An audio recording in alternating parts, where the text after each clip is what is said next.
Nous vous présentons aujourd'hui le contrat de rééducation professionnelle en entreprise.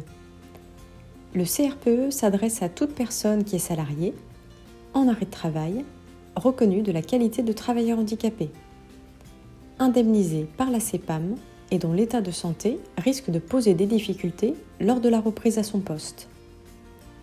Cet outil peut avoir deux objectifs: permettre au salarié de se réhabituer à son ancien poste ou d'exercer un nouveau métier dans une autre entreprise.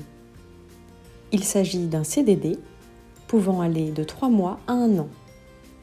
Ce contrat comprend une rémunération ainsi qu'une formation. Tout commence par une visite de pré-reprise durant laquelle le médecin du travail anticipe des difficultés lors de la reprise. Après une présentation de l'outil en entreprise et à la CPAM, le contrat est ensuite discuté puis signé entre le salarié, l'employeur concerné et la CPAM. Votre référent Cap Emploi peut accompagner la situation tout au long du CRPE pour sécuriser le parcours professionnel et s'assurer que d'autres besoins de compensation n'émergent pas. Jean-François Danlier, chargé de maintien dans l'emploi au Cap Emploi Lille Métropole et Douaisis, nous parle d'une de ces situations pour lesquelles il a proposé un CRPE. Grégory a 39 ans. Il est chef d'équipe dans une entreprise de bâtiment depuis 21 ans. Il a subi un accident du travail impliquant des restrictions médicales rendant sa reprise difficile. Grégory est bénéficiaire d'une reconnaissance travailleur handicapé et est en arrêt depuis 2 ans au moment de notre intervention.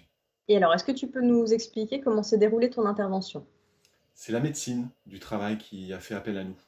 Je suis allé en entreprise pour réaliser une étude de la situation. Cela m'a permis de mettre en évidence le besoin d'un contrat de rééducation professionnelle en entreprise et de présenter l'outil à l'employeur, ainsi que son intérêt dans cette situation précise. En effet, un poste de reclassement de conducteur de travaux était disponible dans quelques mois, mais l'employeur avait besoin de temps et d'une aide pour financer le salaire de monsieur en attendant la passation. La demande a été faite en fin d'année 2020 pour une mise en œuvre début 2021. Grâce au contrat de rééducation professionnelle en entreprise, Grégory va être formé pendant plusieurs mois et pourra ensuite occuper le poste de conducteur de travaux. Je vais suivre le dossier tout au long du contrat de rééducation professionnelle en entreprise pour sécuriser le parcours et j'ai pu mobiliser d'autres aides de la GFIP en compensation du handicap.